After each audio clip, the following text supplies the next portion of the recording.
si han notado que cada vez Superman es más joven? Superman el año que viene va a tener 11 años. La aceleración del tiempo y la contracción del espacio es un fenómeno que ha generado la tecnología. Porque ahora, nunca más que ahora, siento que el cine es una cosa tremendamente poderosa que la tenemos que saber usar. Tenemos un grave problema que el cine, en su mayoría, su mayor parte, está en manos de la clase media, media alta, que no es la gente más educada. Yo les digo una cosa, de esto se los digo de corazón y ya no me importa nada porque ahora soy pastor evangélico. No pidan referencias de películas. Hagan que la gente salga a la calle, que busque, que mire, que saque fotos. No podemos seguir filmando lo que ya filmaron.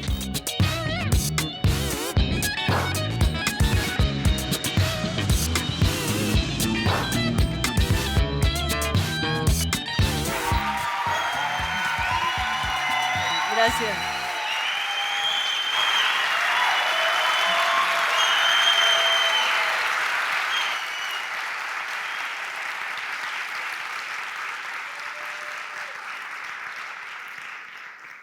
Bueno, muchas gracias. Muchas gracias por venir. La presentación fue un poco exagerada. Por suerte, ya vemos el traje y nos damos cuenta que es todo raro. Bueno, miren, no son las ganas que tenía yo de venir a decirles lo que es el sentido del cine, a explicarles bien cuál es el sentido del cine latinoamericano. Pero voy a empezar, no sé, creo que ya estoy renunciando, no sé si es el bastón o qué, pero estoy más cerca de pastor evangélico que de directora de cine. Es un chiste que hago siempre, ya me da vergüenza porque está en YouTube. Pero es así. No, antes que nada agradecer a la gente del BAM que me invitó. Yo estoy justo en el medio de terminar una película y realmente hicieron muchos esfuerzos para que podamos combinar todo y agradezco muchísimo que haya sido posible. Y decirles que recibí un mail muy raro del señor Carlos Micán que decía palabras, no lo voy a citar textual, pero tiene mucho que ver con la aceptación de la invitación. Dice, una amorosa invitación para conversar en el espacio del mercado, bueno, estoy resumiendo, ¿no?, del ecosistema audiovisual. Así que amorosa, conversar y ecosistema audiovisual, y yo dije, bueno, voy. Nosotros, acá hay algo muy interesante que están haciendo ustedes en Colombia, que es darle mucha importancia a la formación en el ámbito de la producción y a reflexionar sobre la producción, una cosa que nos faltó a nosotros hacer y así estamos. Digo nosotros, los argentinos. Nuestro trabajo tiene una cosa muy incómoda cuando empezamos a hablar, que es que esa industria, porque genera trabajo, porque debería haber, porque podría haber o debería haber políticas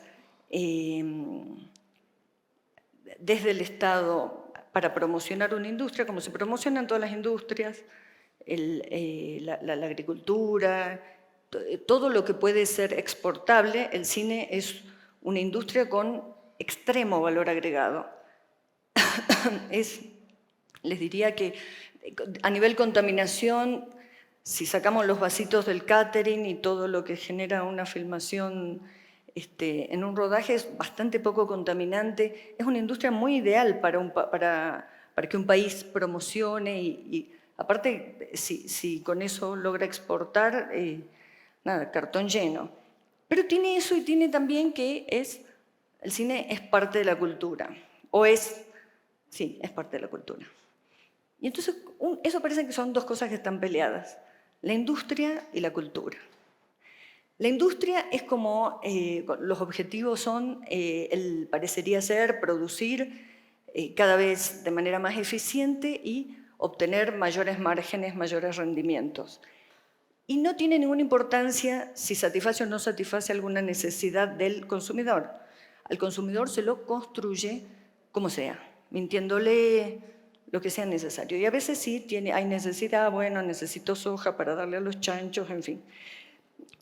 Y la cultura parece ser que, ¿qué es la cultura? Porque antes de llegar, ¿para qué hacemos cine? ¿Para qué es la cultura? Porque cuando empezamos a hablar de la cultura, todos nos ponemos como elegantes y serios y todo parece que empieza una parte realmente importante, relevante, una cosa seria. Les voy a decir mi teoría sobre la cultura. La cultura es la forma ecológica de hacer guerra. Hasta ahora ha sido así y miren cómo llegamos, con un planeta que está un pasito más y chao. No sé si saben, hay una parte de esta charla que es deprimente, que es la primera hora. Lástima que dura 1 hora. La otra hora era todo alegría. Va a ser el próximo año. No, esto es muy increíble, que no sé dónde leí, vieron ustedes que ahora leemos cosas, ya ni nos acordamos. Entramos a buscar una cosa, nos vamos para el otro lado, no sabíamos qué buscábamos y nos quedamos con una información incierta que era esta. 9 de cada 7 humanos, creo, no sé en qué país o si en el mundo, sabe que hay cosas que son irreversibles. Y supongamos que nos volvemos a encerrar todos como en la pandemia, los glaciares se van a seguir descongelando. Supongamos que estemos 100 años encerrados. Hay procesos que ya son irreversibles. Lo digo riéndome, pero no me debería reír tanto. Pasa que no creo que llegue yo a ver todo eso. Entonces, un poco me siento a salvo. Se va a seguir hay procesos que son la acidulación, la acidez de los océanos, el permafrost, que parece que todos los mamuts que quedaron atrapados ahí ya están todos casi a la vista.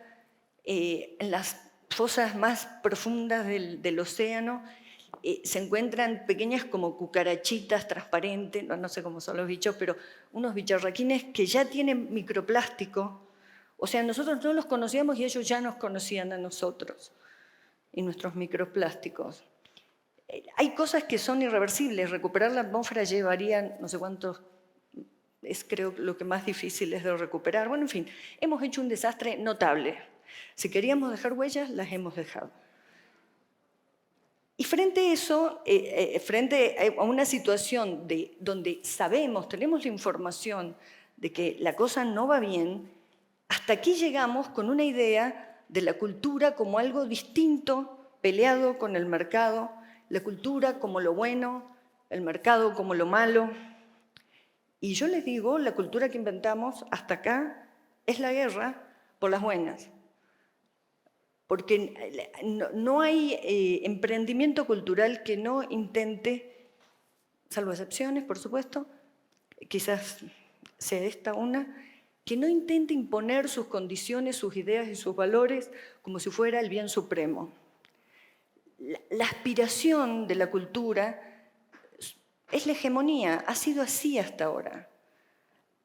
Occidente se ha impuesto sobre el planeta y esa es la guerra por las buenas. Miren, si ustedes tienen que vigilar a 4 personas, ¿cuántas personas necesitan? ¿Necesitan 4 personas para vigilar o 2 personas armadas? O quizás una armada con una ametralladora. Pero si a esas personas se las asusta suficientemente para que no se escapen, no hace falta ni 4 personas ni todas las armas. Y eso es la cultura. Y así llegamos hasta acá, con estas 9 de cada 10 personas sabiendo que nos vamos al tacho como planeta. Que algunos procesos se pueden revertir y otros parece que ya no. Habrá que inventar algo, bueno, vamos a ver. Esta es la parte más deprimente de lo que venía a decir. Encima ya la saben. Y fíjense esto, para confirmar que la cultura es la guerra por las buenas, el momento de mayor crecimiento de Hollywood es en el periodo de guerras, con una invasión, hasta ahí el cine europeo producía, Estados Unidos empieza a producir a una escala enorme y su mercado empieza a hacer el mundo a ser el mercado. y que todas las instituciones que, digamos, que soportaban la guerra o los departamentos de medios durante las guerras tenían un activo interés en el cine, porque el cine era por donde se transmitían los valores heroicos, los valores necesarios para la consideración de que el lado correcto del mundo era Occidente y la supremacía de Estados Unidos dentro de ese Occidente. Y lo lograron. Y encima con algunas películas que son geniales, como Casablanca. Entonces, cuando hablemos de cultura, no nos hagamos tan los que somos los buenos, porque la cultura no es buena en sí. Es buena si lo que pretendemos no es la hegemonía absoluta de nuestros valores, de los que sean, así sea lo no binario, sexo fluido, poliamor. Si uno pretende eso como hegemonía, las cosas tarde o temprano terminan así, con pequeñas cucarachitas en el fondo del mar, con microplásticos en el cerebro. Entonces, en los 90, es una visión muy rápida. Todo lo que digo, tómenselo, no lo tomen tan seriamente, ¿no? Se nota. Pero no importa qué es verdad o qué no es verdad, no importa que sirva.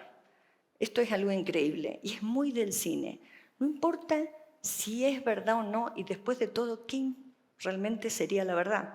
Lo que importa es que genere acciones de transformación. Así que todas las estadísticas, 9 de cada 10, todo eso, no lo repitan. Bueno, en 1990 Estados Unidos tuvo una posición mucho más agresiva respecto al cine con respecto a nuestro continente. Ya considerar que una película no era un bien cultural con toda la complejidad que tiene esa definición, sino que era un producto y no tenía que tener ningún tipo de consideración distinta en nuestros países para evitar las cuotas de pantallas, evitar todos los mecanismos que en los países había para proteger los cines nacionales. Francia y Corea, con bastante viveza, lograron, con bastante viveza y muchísimo esfuerzo, lograron más o menos mantener unas cuotas de pantalla. Creo que son los países, no sé con la India cómo se compara esto, pero que más, que tienen una alta tasa de tiempo de películas coreanas por año en sus pantallas. Y no solo eso, sino que una industria se volvió muy poderosa, muy competitiva y logró estrenarse en su propio idioma, cosa que es bastante increíble en Estados Unidos, ¿no? sin ser traducida. Entonces, acá hay mucha gente que de esto debe saber mucho más que yo y seguramente en alguna charla van a tener esta información de manera más seria vertida. Yo quiero pasar rápidamente por esto para que sepamos que el cine ha sido, hasta hoy, un arma extraordinaria de imposición de valores de unos sobre otros. El día, miren, yo estaba estrenando momentos donde uno empieza con las anécdotas personales, pero estábamos estrenando La Ciénaga en Toronto y voltean las Torres Gemelas. Se cierra el espacio aéreo, se desata esa locura anti-mundo árabe que sucede en esa época y de repente subimos al avión para volver después de una semana ahí varados y pasan un documental en ese noticiero muy famoso en Estados Unidos que se llama 60 Minutos, que era todo la explicación de cómo el mundo islámico odiaba a los homosexuales y todas unas cosas, hablando del mundo islámico como si uno, cuando hablara del cristianismo, hablara del Opus Dei, ¿no? Con esa generalización, sin consideraciones más complejas acerca de las otras culturas, ¿no? Me perdí. Lo que quiero decir, imagínense subirse a un avión con el miedo que teníamos todos subirnos a un avión en esa época y te pasen 60 minutos, que dura 60 minutos, se llama así el noticiero, 60 minutos, Y en esos 60 minutos todo lo terrible y la gente tan horrorosa que son estos islámicos y uno en un avión sobrevolando el espacio aéreo norteamericano. El efecto es inmediato. Tan inmediato fue que cuando llegamos a un aeropuerto quiso entrar una familia que era de la India con ropa que no era occidental y se armó un revuelo en el avión para que los hagan bajar. Como, no sé qué relación había entre esa gente y el mundo islámico, pero bueno, se había desatado esa locura. Y este contexto y este mundo de las imágenes y el sonido ha sido un vehículo extraordinario para esa imposición. Muy bien. Del mundo de las plataformas, creo que acaba de haber charlas, no voy a decir nada, simplemente decirles que antes nos preocupábamos porque había 6, 7 empresas que tenían sus casas distribuidoras en todo el mundo, costaba muchísimo estrenar las películas. Yo me acuerdo cuando estrené una de mis películas, estaba La Pasión de Cristo, subtitulada en 3D. Había una sala con La Pasión de Cristo en inglés, otra sala subtitulada, otra sala con La Pasión de Cristo traducida. Cuestión que había 9 salas y obviamente nos sacaron del cine porque los cines tenían compromisos pertenecen a las mismas empresas que producen las películas, entonces nos rajaron del cine. Eso, que era una preocupación, y ahora pensemos, me imagino que acá debe haber gente buenísima de Amazon y de Netflix, seguramente en esta cosa, que tendrán que pensar sobre qué hacemos con la cultura del mundo si ahora hay 1 o 2 países, realmente creo que es 1, que tiene X cantidad de plataformas que están produciendo y preformando la producción audiovisual del mundo entero. ¿Qué chances? Y ahora dirán, no, pero está Netflix Latinoamérica. Les pido 1000 disculpas, no quiero ofender si hay alguien acá pero quisiera ver si Netflix Latinoamérica responde a los intereses de Latinoamérica o a quién, porque obviamente es una empresa norteamericana y naturalmente tendrán sus visiones y sus intereses propios. Y ahora me dice, pero Roma en blanco y negro. Bah. O sea, cada tanto hay que soltar un prisionero. Bueno.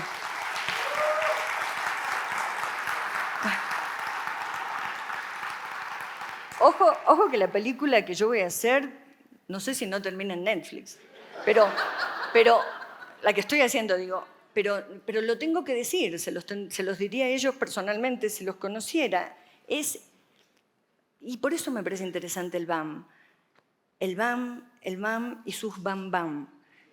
Que es muy importante porque la parte de cultura, con todas las dificultades que ya dije que tiene esta definición, no es directores versus productores.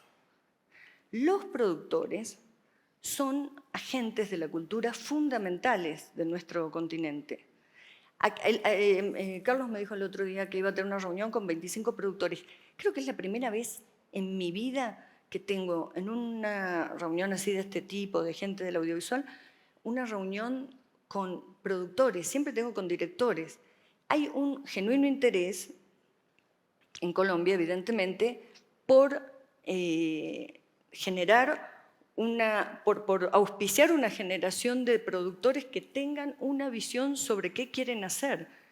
Porque no es que hay que, no tiene, esta imagen estúpida, porque viene, bueno, la génesis de cómo el director es el que va por la alfombra roja, y no sé qué, y no sé qué, y el productor parece que es una especie de usurero que si te puede mandar 30 extras que pasen en fila porque no hay 400 para que pasen derecho, que pasen en círculo, de esa manera estúpida nos educamos y debilitamos terriblemente el cine latinoamericano. ¿Qué hacer con el cine? No es una pregunta de directores, de guionistas, es una pregunta de todos los que estamos en esta industria.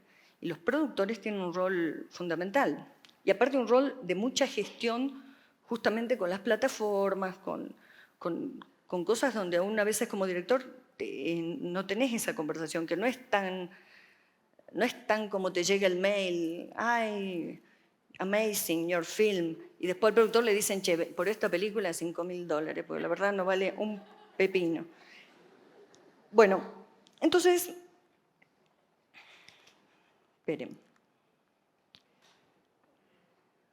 Bueno, ya dije lo del planeta. Y ahora la angustia aterradora que todos viven, el non plus ultra del clonazepam en nuestra cultura, que es el insomnio. Porque a todo este desastre particular de nuestro continente, que nunca dejó de ser colonia, nunca efectivamente dejó de ser colonia, con un terrible problema de educación en las clases medias y altas, con una imposibilidad de enunciar un nosotros que nos signifique a todos, un nosotros que signifique también a las comunidades indígenas, que signifique al campesinado, que nos signifique, que nos incluya a todos, imposibilidad absoluta en cualquier libro de historia que agarren de Latinoamérica, nosotros no se sabe bien quién es, o más bien se sabe quién es y no hay ningún nosotros, es un más o menos algunos. En medio de este contexto y de todos los problemas económicos, no sé qué, ustedes están mejor que nosotros estamos realmente no sé dónde estamos, en medio de esto, en los últimos años, este fenómeno extraordinario del tecnológico, de la inteligencia artificial y todas las aplicaciones y la aceleración que generó esto, y la percepción, que la tenemos todos, me parece, no sé, en Argentina es terrible, no hay conversación donde no aparezca esta angustia, que es la angustia de quedar desactualizado. Gente de 20 años que sienten que ya están desactualizados respecto de la tecnología, que un poco no saben bien si Midjourney o no sé qué, o bio, y tampoco ellos, porque que yo esté desactualizada, bueno, señores, tengo derecho. Pero que un chico de 25 años sienta que está desactualizado es un fenómeno. No sé si han notado, y este fenómeno se reproduce en el cine de maneras muy graciosas, no sé si han notado que cada vez Superman es más joven. Superman el año que viene va a tener 11 años. La aceleración del tiempo y la contracción del espacio es un fenómeno que ha generado la tecnología. Miren, si esto fuera una Biblia, debería empezar así. Y si fuese el Evangelio de San Juan, empezaría así. En el principio, no sé si fue la pandemia, no, en el principio fue Netflix y después vino la pandemia. Porque primero nos acostumbramos a estar 8 horas encerrados viendo las X temporada de los 814 capítulos de no sé qué, todo bien hecho, todo muy bien, ojo, no estoy criticando eso, gente muy inteligente haciendo todas esas, encerrados, viviendo aventuras, el fin de semana, que es el único momento que más o menos tenemos libre para salir a dar una caminata, 8 horas, 12 horas encerrando, viendo 14.000 series, y claro, llegó la pandemia y teníamos tanto para ver.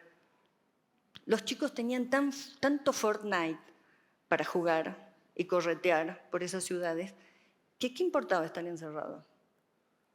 Los únicos que se preocuparon por estar encerrados fueron los que vivían de un trabajo día a día, que son los que ahora, inexplicablemente, para la izquierda, apoyan a la derecha.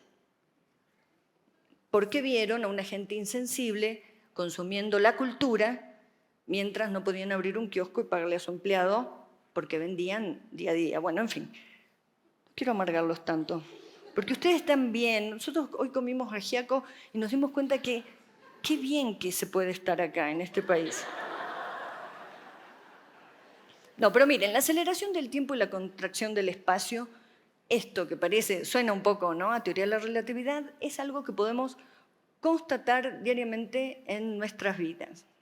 Contracción del espacio porque díganme cuánto, no importa si van en transporte público o privado, cuánto de la ciudad han dejado de ver por estar mirando el teléfono cuando viajan.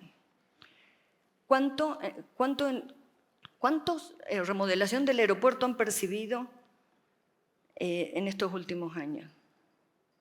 Si uno empieza a observar la disolución y la contracción del espacio de uno, porque tiene la mirada, las cervicales destrozadas y la mirada en la pequeña pantalla, y el auge de los teléfonos contra la presbicie, para poder ver en las pantallas, y la ciudad va desapareciendo. Y la gente que padece, la gente que este sistema necesariamente requiere que quede fuera, se fantasmagoriza y ya hay un momento en que, salvo que se te rompa o te roben el teléfono, te das cuenta la cantidad de gente que está viviendo en la calle.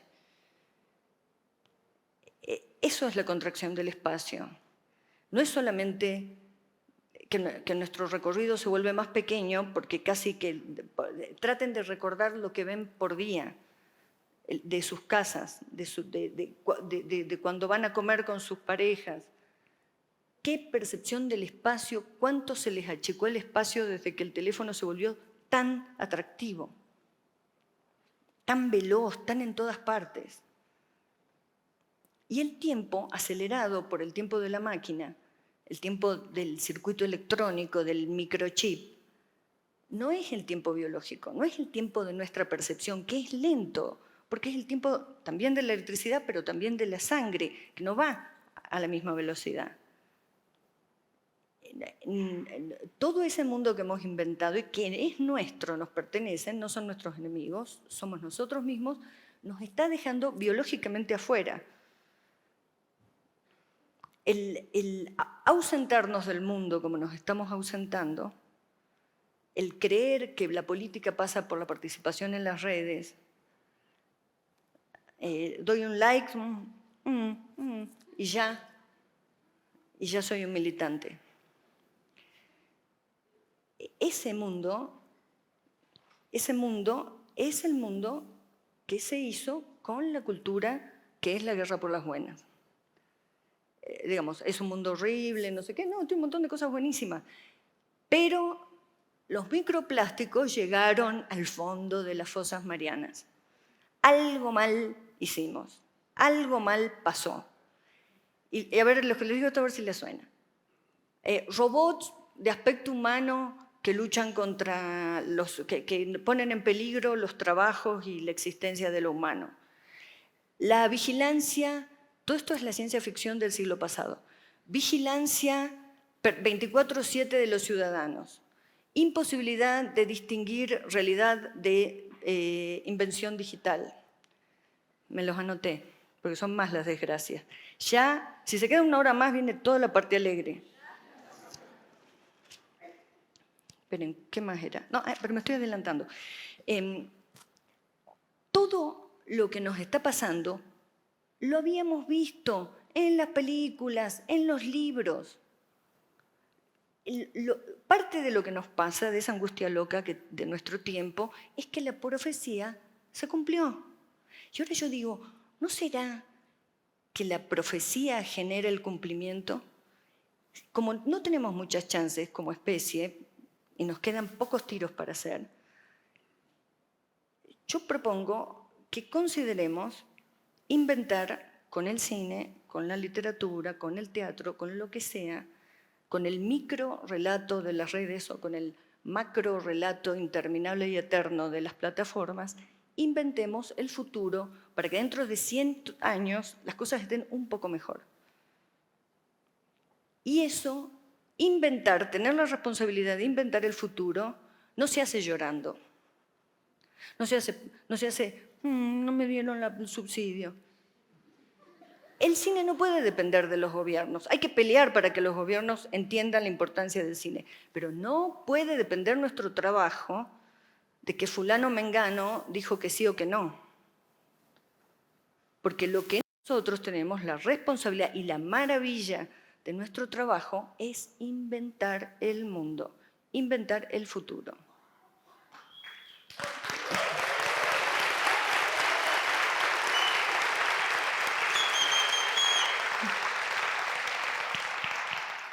Miren, cuando estaba haciendo Sama, me encanta citarme, cuando estábamos haciendo Sama, yo hice un viaje que como fue escapando de una película que no había podido hacer, entonces nos fuimos con unas amigas en un barquito, en una temporada totalmente inadecuada, todo era inadecuado, así no fue, y nos llevamos todos los libros que había sobre expediciones en ríos.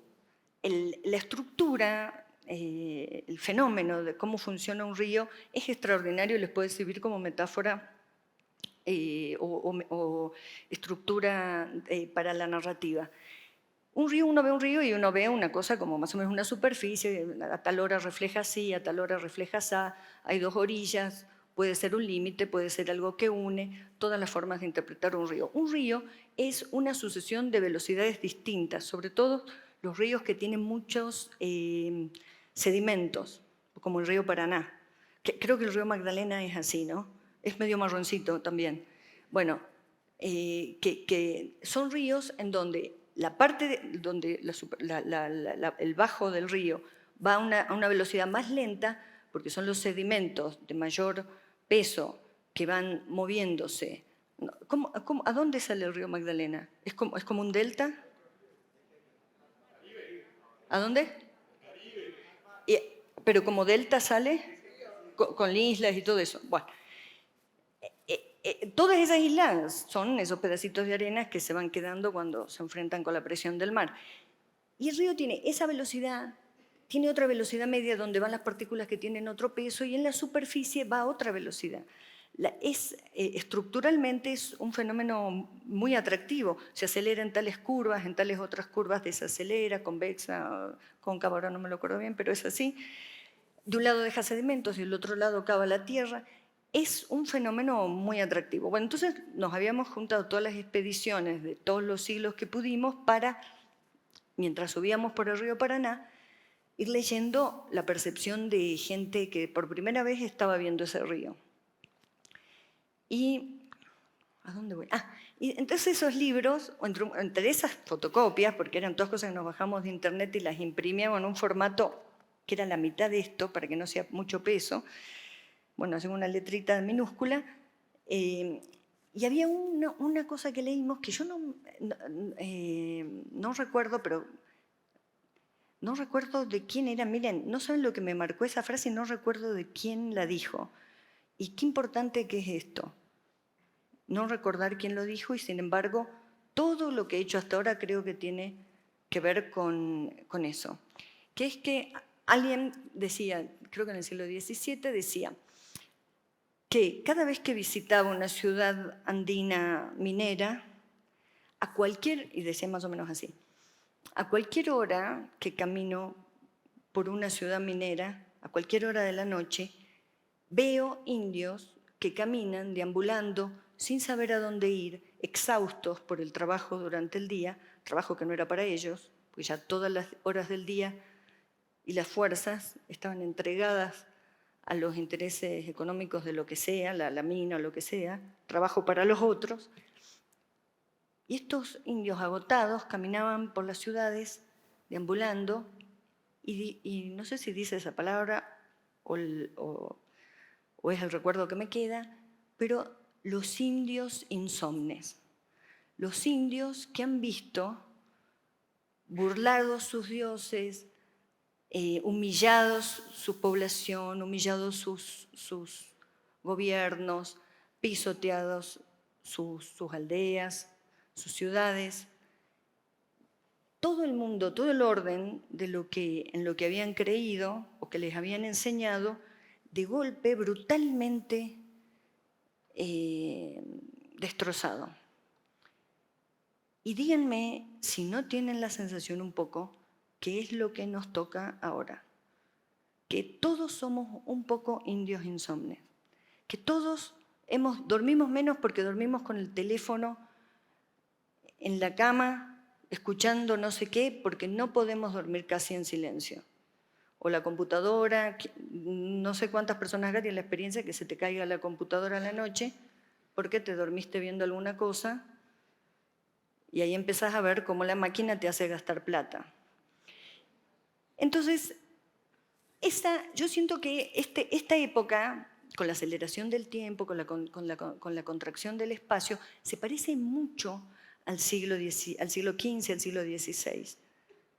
Y nuestra situación de un mundo donde había unos ciertos valores, que creíamos que la ONU servía para algo, que no había que destrozar un pueblo y quemar a un montón de gente para sacarle la tierra, que toda la gente necesita tierra, en fin, lo que está sucediendo,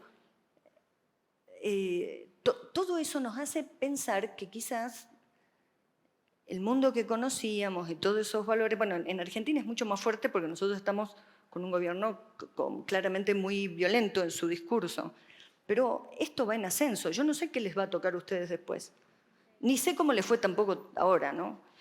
Lo que les digo es, prepárense, ojalá estemos a tiempo, prepárense para empezar a escuchar barbaridades en el espacio público, en los espacios de gobierno, decir palabras que antes no imaginábamos, burlarse de la gente discapacitada, burlarse de la gente pobre, insultar a los adversarios políticos. Ese tiempo violento está pasando en muchas partes, no solamente acá. Cada discurso de Trump, los norteamericanos ven sus ideas acerca de la libertad y Make America Great Again, ahora es una vergüenza. Creo que siempre fue una vergüenza, pero ahora es una vergüenza mayor.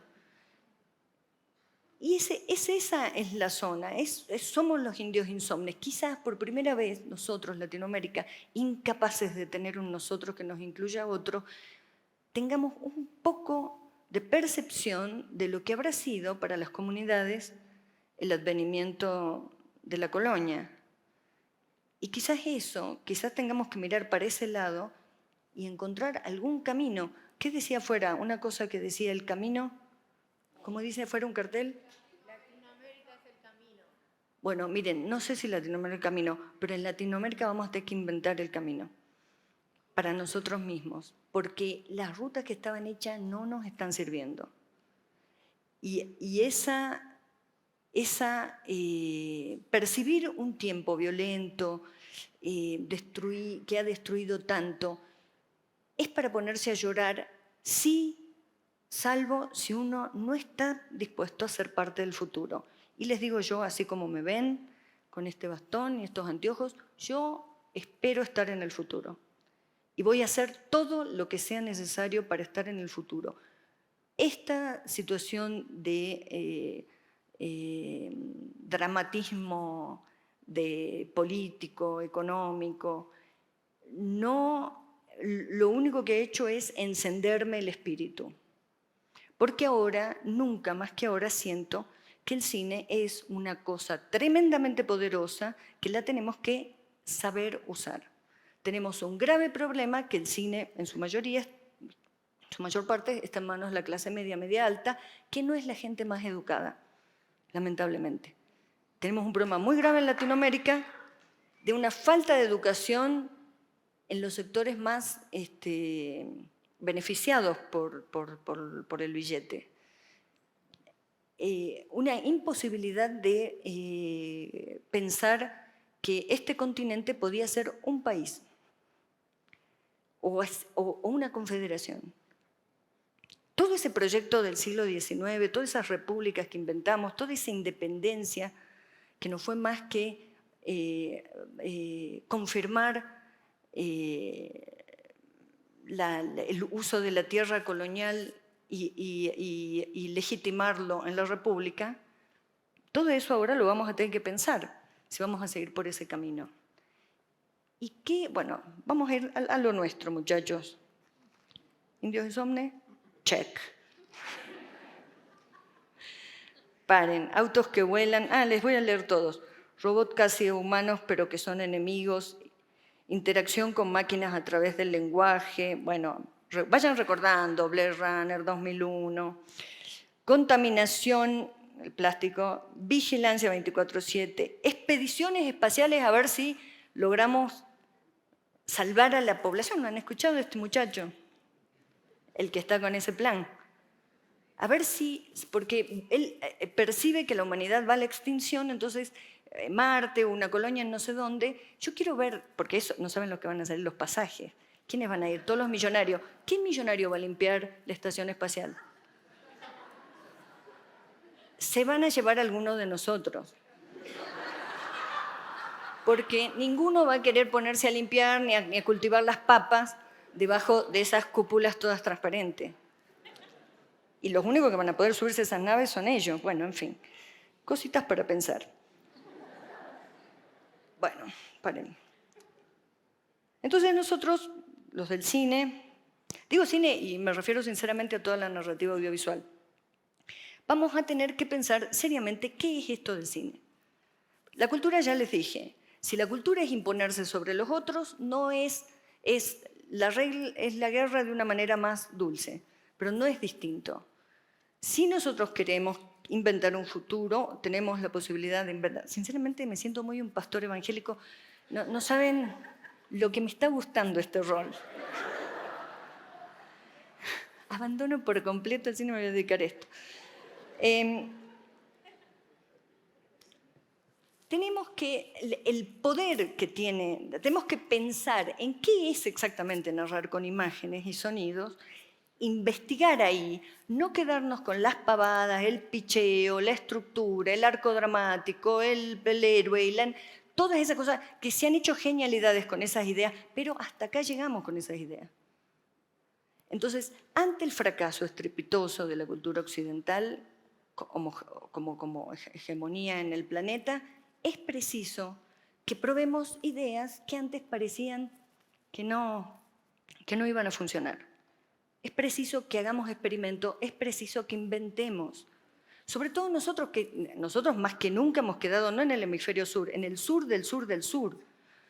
Porque la tecnología de las inteligencias artificiales ha pegado. Ustedes han visto las charlas de las universidades en el MIT, en todas esas universidades que están con los grandes problemas de la tecnología, y nosotros acá a la derecha, a la izquierda, discutiendo si hay que sacarle o no fondos a la educación pública. Bueno, allá también están con el mismo tema, pero el atraso, el gap, el salto, la zanja que va a haber entre el primer mundo y nuestro continente se exacerbó, pero notablemente. Entonces, la única cosa que nos va a salvar de esto es que seriamente consideremos que tenemos que inventar. Bueno, esperen. Exacto, bueno, el cine. Ahora hablemos de cosas técnicas, concretas, tips. ¿Cómo hacemos? ¿Cómo hacemos esto? Miren, o sea que debe existir la posibilidad de agarrar las armas y no cuenten conmigo para eso, porque como estoy. Segundo, porque no me parece que ejercer la violencia de esa manera nos vaya a resolver nada. Pero sí tenemos la extrema poder de alteración de la percepción que es el trabajar con imágenes y sonidos. Extrema posibilidad de alterar la percepción. ¿Y para qué alterar la percepción? ¿Para que el público quede como drogado? No, alterar la percepción porque la percepción es lo que hemos educado con todos estos valores de cultura con los que llegamos hasta acá. Si no alteramos la percepción de nosotros mismos, es muy difícil que vayamos a ver otra cosa. Vamos a seguir pensando que lo mejor que nos puede pasar es hacer una serie de una cosa que nos damos cuenta que les interesa a los otros, pero no nos interesa a nosotros. Si no alteramos nuestra percepción, va a ser difícil ver cuánta gente hay en la calle, va a ser difícil entender qué significa el progreso. Y el cine tiene esa posibilidad.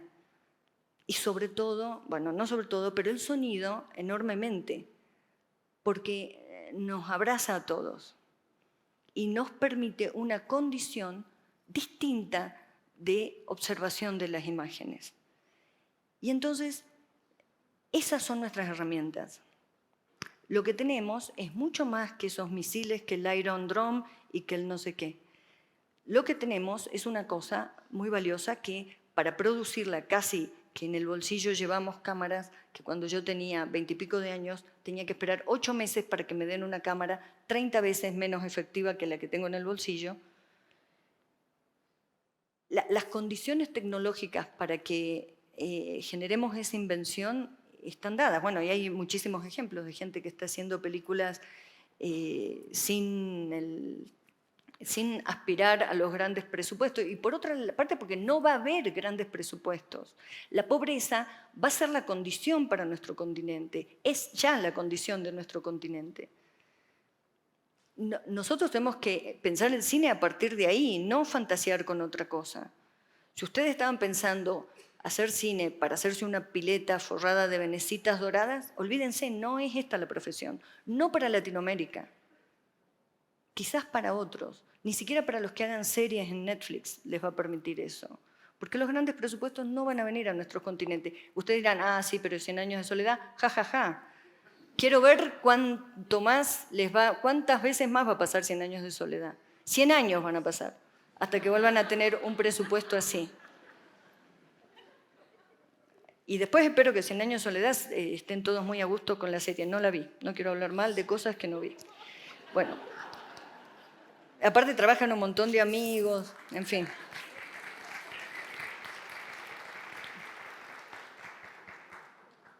Bueno,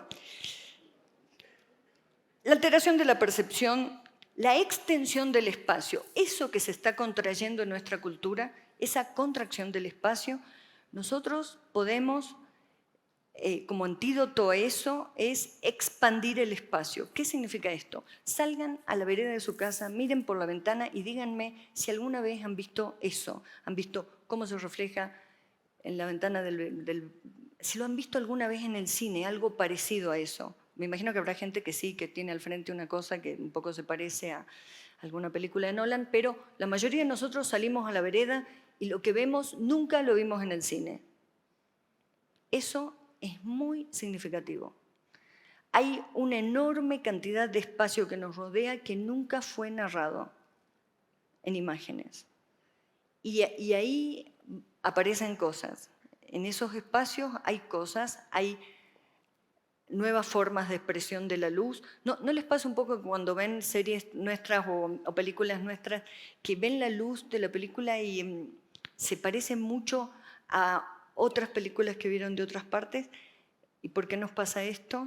Porque al pobre director de arte, y si no es el mismo director de arte ya sometido a la estupidez generalizada, le piden referencias. Yo les digo una cosa, de esto se los digo de corazón y ya no me importa nada porque ahora soy pastor evangélico. No pidan referencias de películas. Hagan que la gente salga a la calle, que busque, que mire, que saque fotos.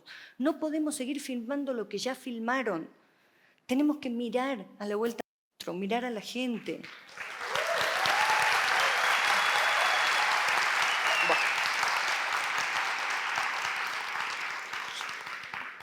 Cuando dicen Mitch, no sé qué, Mitch, no sé qué.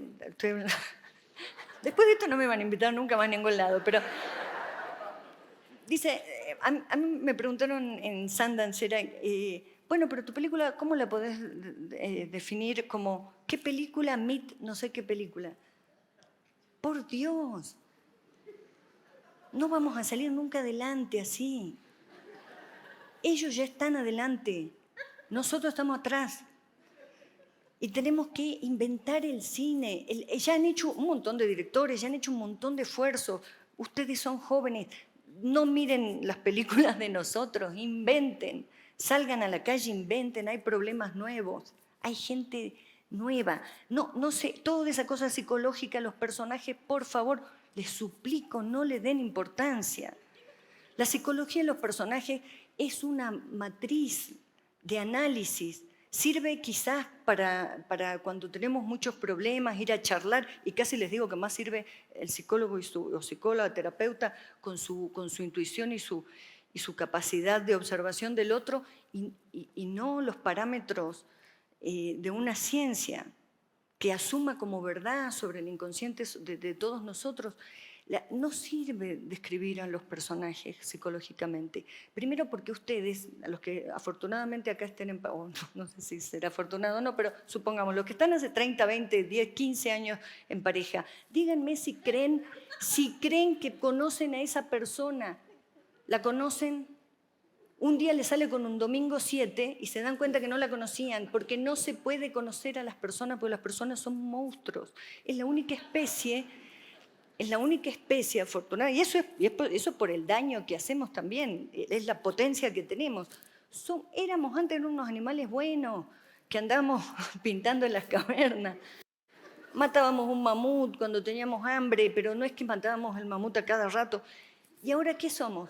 Una gente enloquecida que piensa que los varones son los varones, las mujeres son las mujeres, los gays, los trans, los no sé qué.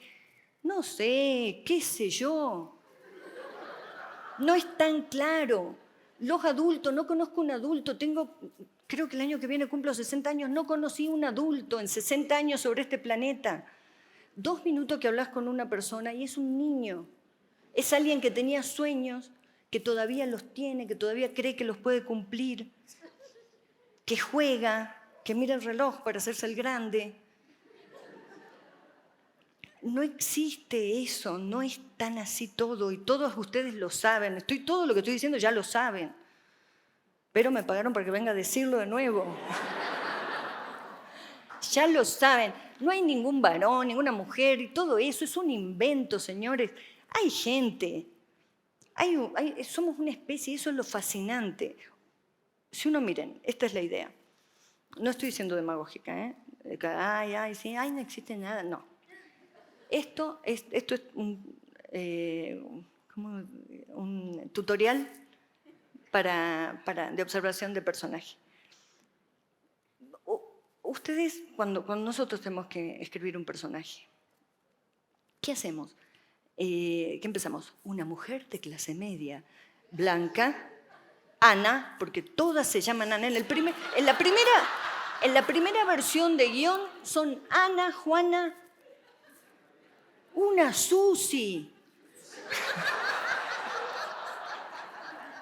No, pero les digo eso, yo entiendo porque es como un poco un anagrama, entiendo eso, pero yo también pasé por eso, no me estoy haciendo la canchera.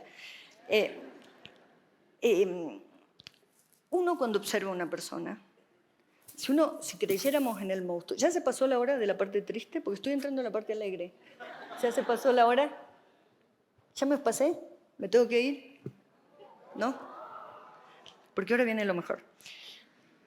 Si nosotros, en vez del arco dramático, el héroe y todas esas cosas que nos han enseñado, que están bárbaras, pero llegamos hasta aquí, estamos ahora en este presente de la profunda angustia a nivel planetario, entonces pongamos las dudas, total, 200 años, pongamos en duda lo del arco dramático, del desarrollo, nudo y desenlace, 100 años de soledad.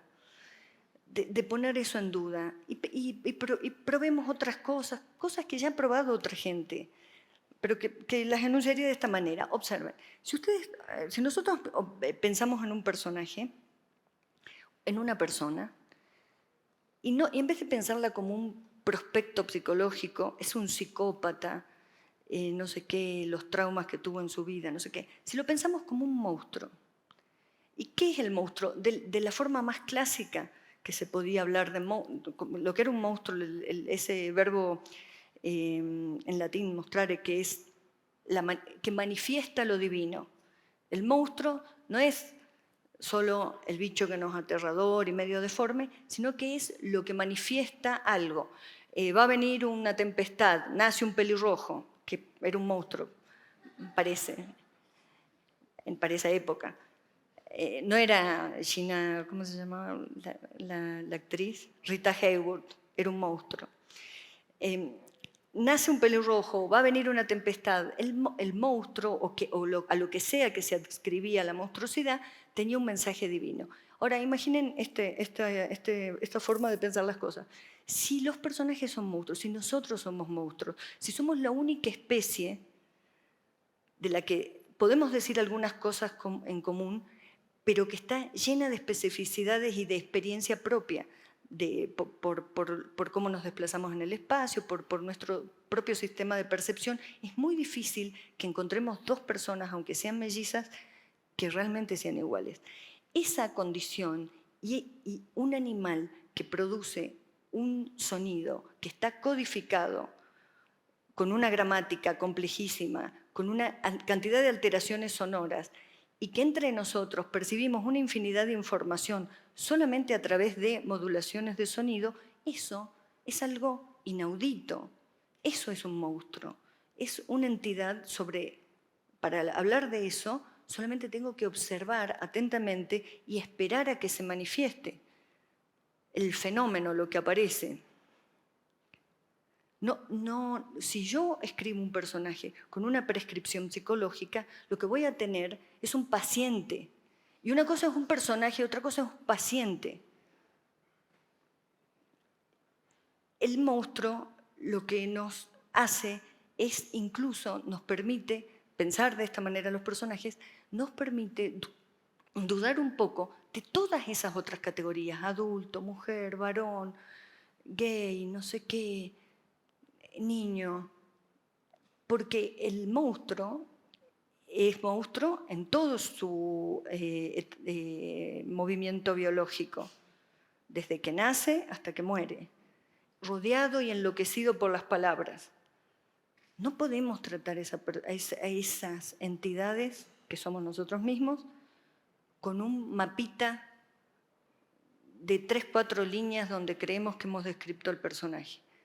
Cuando les pregunten, porque yo entiendo lo que es, ojo, yo sé, todos tenemos que trabajar de lo que sea, y lo más probable es que, como lloraba Orson Welles, 98% del tiempo se la van a pasar buscando plata para el 2% de su vida hacer lo que quieran hacer. Es así, no se peleen, es la condición, eso es ser un continente pobre. Dormir menos, porque hay que trabajar en otra cosa para pagar las cuentas, o hay que hacer series que no nos importan, o hay que hacer cosas para televisión que no nos interesan, pero de algo tenemos que vivir, hay que pagar las cuentas y hay que irse de la casa de los padres.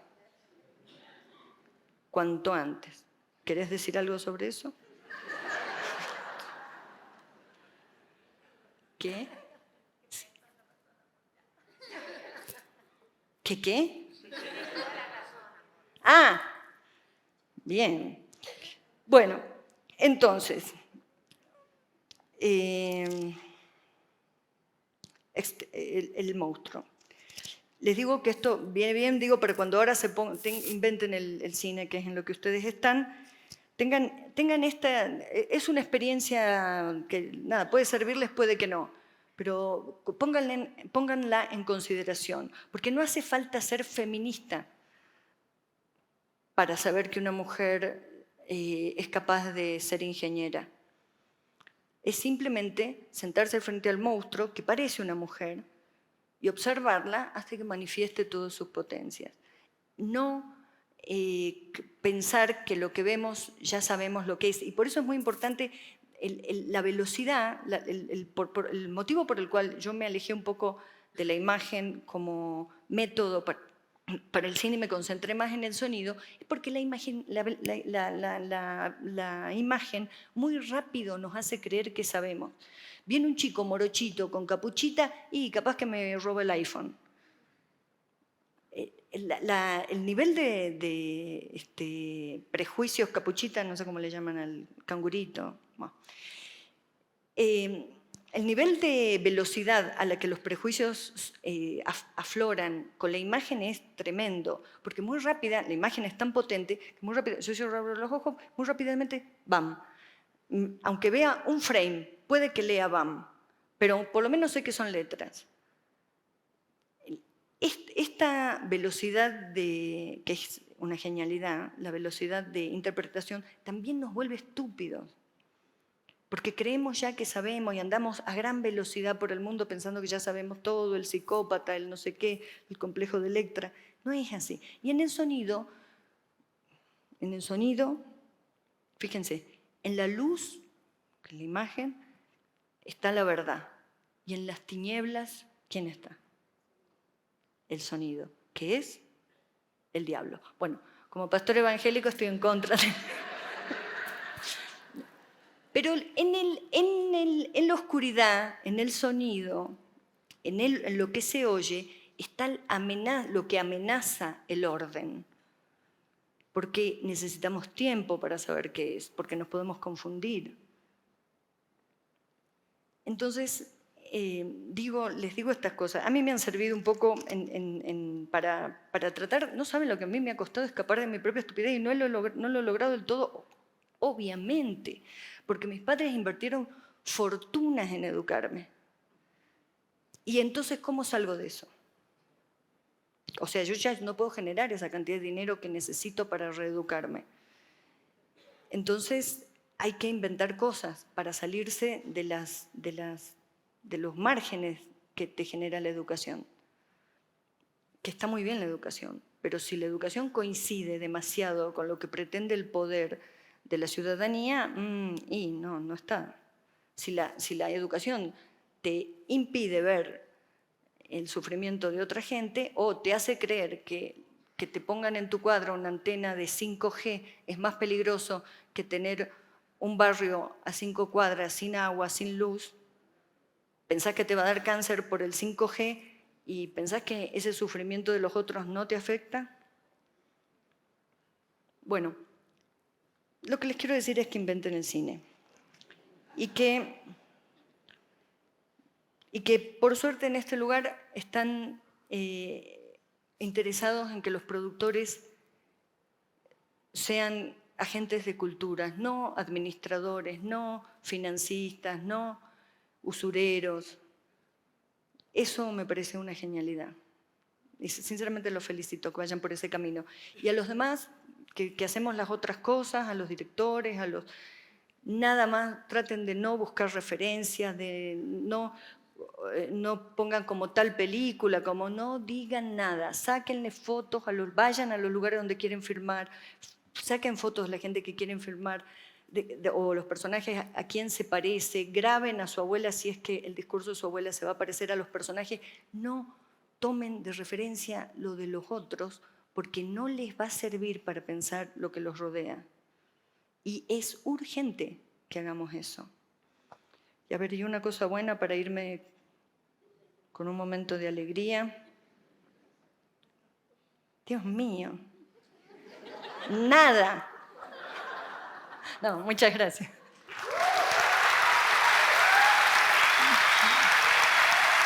Gracias.